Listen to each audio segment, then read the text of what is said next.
Good afternoon, everyone. Every single day, we witness how technology directs our lives. Some people say that it's efficient. Others believe that it's completely self-destructive.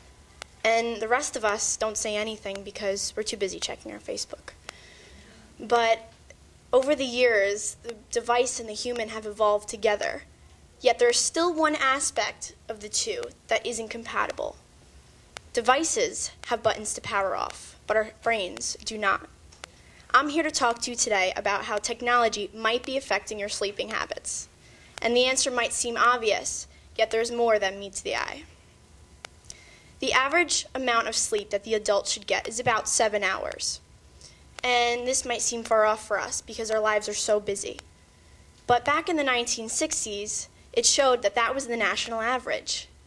You could argue that times were simpler back then. You only had 10 channels on the television, and you didn't have a plastic thing, glued to your hand. Well, when a study was closed in 2011, it showed that our sleeping went down to the average about 6.1 hours per night. And if that continues, we could be down to 4 hours in the year 2050. It's scary to think. So how exactly is this affecting us directly? Well, if you think about it logically, if you're sitting in a dark room, and you have a light shining in your face, you're going to keep your eyes open, and you're not going to want to go to sleep.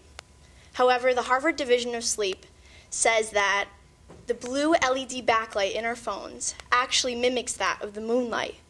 It messes with the production of melatonin in our brain, and it keeps us up because it's messing with our body clocks.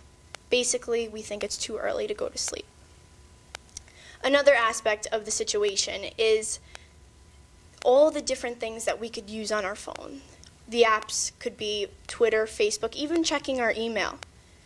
Every time we read a new piece of information, there's a little dopamine given off in our brain. Basically, we feel pleasured because we read something, but most importantly, it leaves us wanting more. This is why we log on with the means to just check a couple things, and then 2 hours later we realize we're not sleeping. But basically, it comes down to it that the technology we have makes things so easy, and when we cannot complete a task in under 30 seconds, we get stressed out. So in an indirect sense, the technology could almost stress us out even more than if we didn't have it.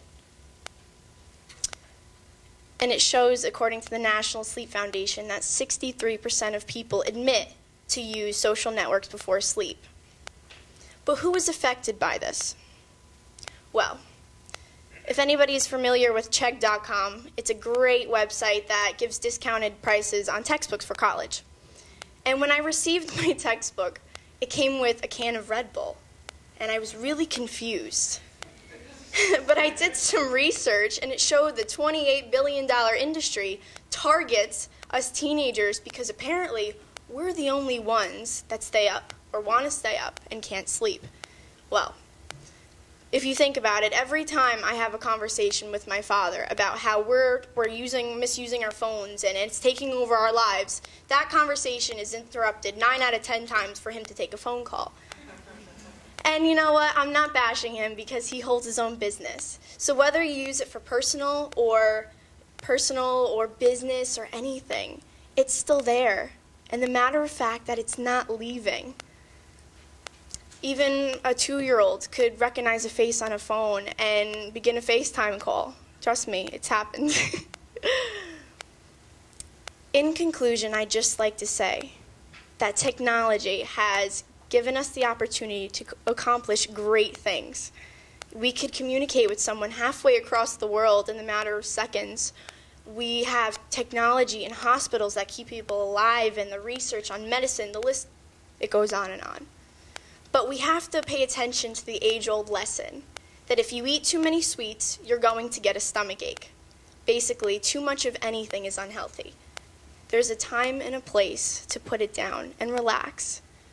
So I challenge you, next time you're tossing and turning and you want to reach for your phone, don't do it. Take a deep breath and relax. Thank you.